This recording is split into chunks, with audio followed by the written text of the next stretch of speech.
Hi, I'm Scott, and welcome to Episode 8, Series 2 of Child in Time, Growing Up in the 60s. Welcome back. Now, before we start, I wanted to tell you about something that happened not long after I first started my training. So this was in 1977. I'd been asked to work in a male psychogeriatric unit for the day. Because I knew none of the patients, I sat in the office reading patients' files. While reading one, I noticed towards the back of the file there was a series of old yellowed newspaper clippings. I was startled by what I read. All the cuttings had the said patient's name underlined by pen and his face circled in some group photos. After reading these old cuttings, I said to the staff on the unit, "Does this guy talk about this?" The staff in the office told me that he'd been on the unit for some time, but he didn't really like to talk about it. Oh.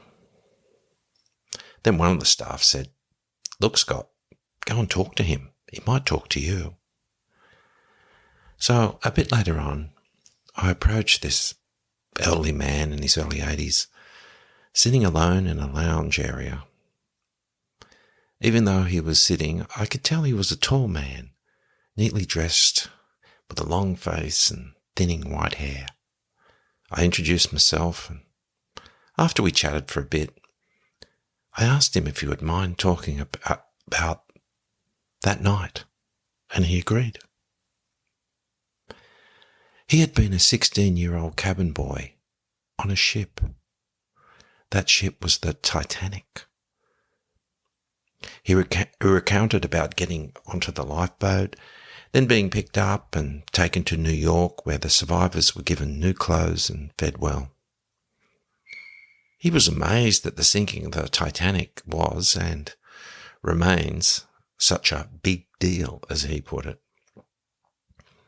By the way, the last survivor of the Titanic, and she was 2 months old at the time, was a lady called Milvina Dean, and she died at the age of 97 in 2009. Now you might be thinking, well, Scott, what relevance does that time you met someone who was on the Titanic have to this podcast, Growing Up in the 60s? No relevance at all, really. I just like to tell people about it sometimes. Okay, this time we're talking about sport in the early 1960s. Soccer, or football, which most of the world calls it, is the world's most popular team sport and the most popular played outdoor team sport in Australia. I'll use the words soccer and football interchangeably. They mean the same thing here. But hello to the 25% of my listeners in the USA. I've often driven past a new artificially turfed football pitch near my home. It's a state-of-the-art facility with all the various training aids on display, under the gaze of a large electronic scoreboard in one corner. Every afternoon and evening there will be junior teams training on the field, and every child will be smartly dressed in matching, crisp, colourful training uniform, while being tutored by an accredited young coach, dressed in similar smart training attire. Oh, how things have changed since I first went to soccer training for the first time as a 7-year-old boy. At my very first training session, each boy was given a full-sized heavy leather soccer ball to kick about. They were like medicine balls, but I loved it anyway. As the season approached, every team needed a coach and a manager. A time came when a club official would address the parents of the team and ask the assembled mothers and fathers, well, it was mainly fathers, with something like, look, we need a coach and a manager for these boys. Now, it's training one afternoon a week and the game Saturday morning. So can any of you blokes help the club out? Silence. The assembled fathers would start to shuffle and fidget like a group of naughty schoolboys being asked to own up to something. Finally, one dad would speak up. Well, if no one else can, I'll give it a go. I played some rugby at school, but I don't know too much about soccer. Thank you, mate.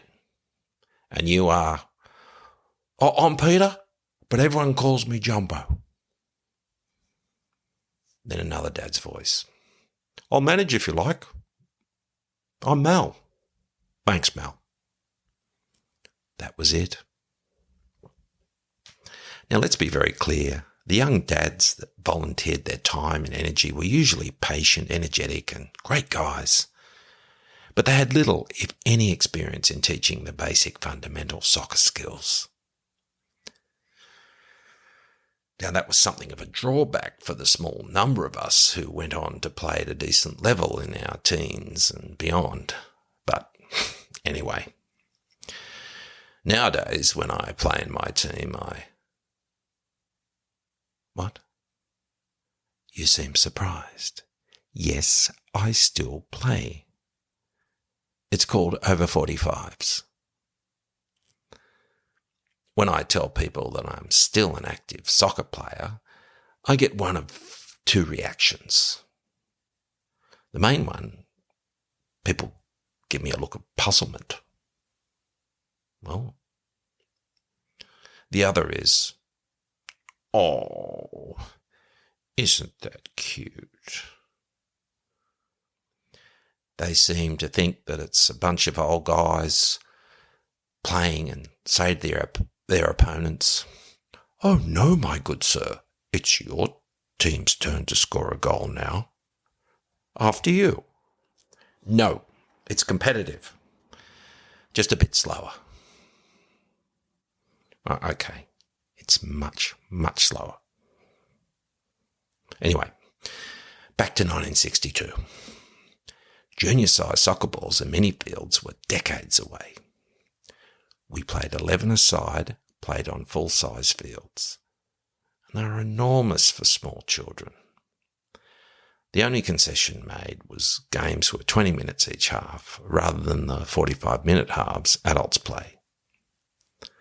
From our very first game, it was a competition with a league table. Nowadays, all junior games are so-called friendly games until competition kicks in when a child is about 11. Shin guards were not compulsory, but most kids wore them.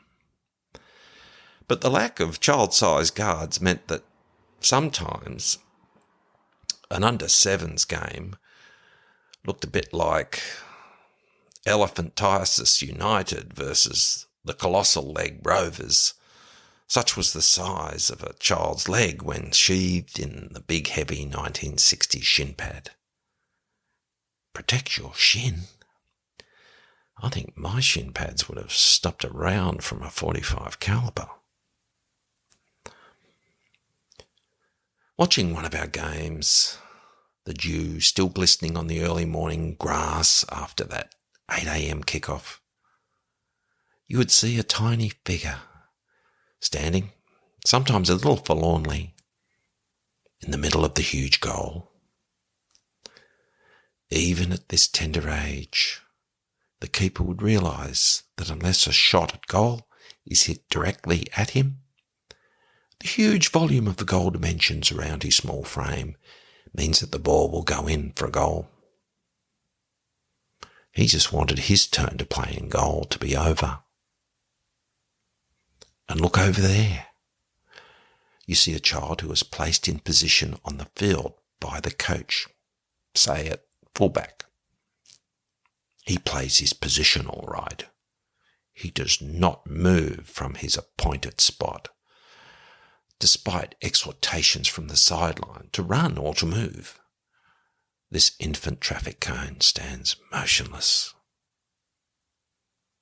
Another boy. The ball way up the other end of the field bends down and starts examining the grass.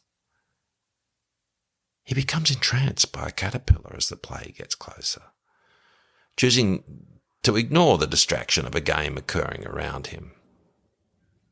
His father, watching intently on the sideline, has his hopes for soccer stardom for his son evaporate as quickly as the aforementioned dew. At half-time, there's cut-up oranges only. There were no sports drinks. After the game, everyone would badger a parent for deliciously unhealthy treats from the canteen at the ground. In the car on the way home, ice cream in hand, all being well, I'd tell Dad that I was going to get together with the neighbours' kids and play when I got home. After all, it was still barely 9 a.m. "What are you going to play?" Dad asked. "Soccer," I'd reply. Then moving to summer. During the long, hot summers, every Saturday morning from 9 till midday, it was competition cricket. Many of the same kids from your soccer team did the same thing. Unlike the soccer, parents pretty much never attended our cricket games. I don't blame them, really. Not much to see here. If your team was batting and you got out quickly, as I often did, you were free to explore surrounding bushland and generally mess about. Some kids' dad would be the team manager, but they also had to umpire the games. It was a very different vibe of the cricket compared to winter sport. Some kids would dominate and be a bowler for no other reason than they could propel a cricket ball down the pitch to the wicket. We played on full-size wickets using a regular cricket ball. We played in white shorts and T-shirts, feet clad in Dunlop volleys. I noticed when a kid was appointed captain of the cricket team, they would often assume a haughty air of superiority, revelling in their authority and enjoying placing their team in fielding positions when we took the field. To be honest, I played cricket while I was waiting for the next soccer season to begin. I didn't dislike it, but it never gave me the thrill of football. For instance, I never got around to learning the fielding positions. When my captain would say something like, "Scott, go and field at short, fine leg," I could only just stare at him blankly. He may as well have asked me to recite pi to 50 decimal places than for me to know where short, fine leg was. On the very rare occasion I was given the opportunity to bowl an over, I would motion to various fielders to move in. No, move further out. No, more left. Yes, there, good. They were back in the place they had started from. I hadn't a clue what I was doing. As I said before, the effects of all those hours on our young, unprotected arms and legs, being exposed to the Australian summer sun, reverberate even now. Just ask my dermatologist. All in all, I was an exceedingly ordinary cricketer, to be perfectly honest. Much later, in my last year of high school, I somehow made the first 11 cricket team. At the beginning of the season, all players had to denote to the first team coach whether they were to be listed as a batsman or a bowler. I put myself down as a fielder. Thanks for listening. Please give me a 5-star review so others can find the podcast. Coming up, I've got the Q&A show, second question and answer show. So please send me your questions via childintime, one word, .live, or via social media links, and I'll answer all the questions time allows. it only remains for me to wish you all a very Merry Christmas and a Happy New Year. Talk soon. Bye.